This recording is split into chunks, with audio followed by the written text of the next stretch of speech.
ញ្ញាធរខេត្តសៀមរាបលើកឡើងឲ្យដឹងថាការពង្រឹងសមត្ថភាពធនធានមនុស្សក្នុងវិស័យសន្តាគារនិងបដិសណ្ឋារកិច្ចគឺជាកត្តា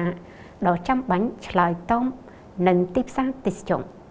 ការពង្រឹងសមត្ថភាពធនធានមនុស្សក្នុងវិស័យសន្តាគារនិងបដិសណ្ឋារកិច្ចសម្រាប់ខេត្តសៀមរាបគឺជាកត្តាចាំបាច់ដើម្បីឆ្លើយតបនឹងតម្រូវការរបស់ទីផ្សារទេសចរណ៍ដែលកាន់តែមានការប្រកួតប្រជែងនិងការរំពឹងទុកខ្ពស់ពីភ្ញៀវទេសចរនេះជាការលើកឡើងរបស់លោកឌីរ៉ាដូអភិបាលរងខេត្តក្នុងវគ្គបណ្តុះបណ្តាលគ្រូបង្គោលនិងអ្នកវិតម្លៃគ្រូបង្គោលជាតិនៃសេវាកម្មសន្តាគារស្របតាមស្មារតីនៃកិច្ចព្រមព្រៀងទទួលស្គាល់គ្នាទៅវិញទៅមកលើអ្នកជំនាញទេសចរអាស៊ានដែលរៀបចំដោយក្រសួងទេសចរនៅថ្ងៃទី17 ខែសីហាឆ្នាំ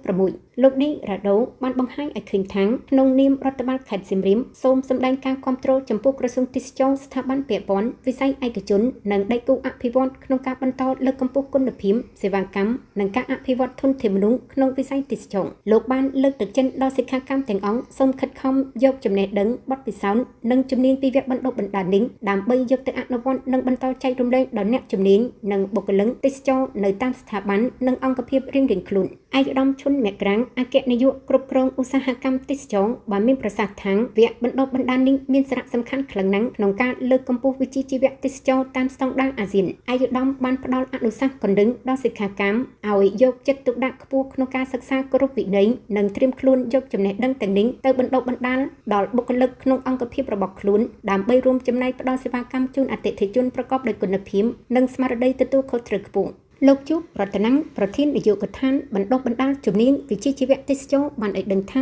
សិក្ខាកាមប្រមាណ 80% ដែលបានចូលរួមគឺជាថ្នាក់គ្រប់គ្រងមកពីវិស័យឯកជនទាំងផ្នែកសន្តាគារនិងសេវាកម្មធ្វើដំណើរពួកគាត់នឹងក្លាយជាគ្រូបង្គោលស្នូលរបស់ក្រសួងទេសចរដើម្បីជំរុញការបណ្តុះបណ្តាលផ្ទៃក្នុងជូនដល់បុគ្គលិករបស់ខ្លួនដោយប្រើប្រាស់ស្តង់ដារសមត្ថភាពអាស៊ានសូមជម្រាបថាវគ្គបណ្តុះបណ្តាលនេះប្រព្រឹត្តទៅរយៈពេល1សប្តាហ៍ពេញចាប់ពីថ្ងៃទី17ដល់ថ្ងៃទី23ខែសីហាឆ្នាំ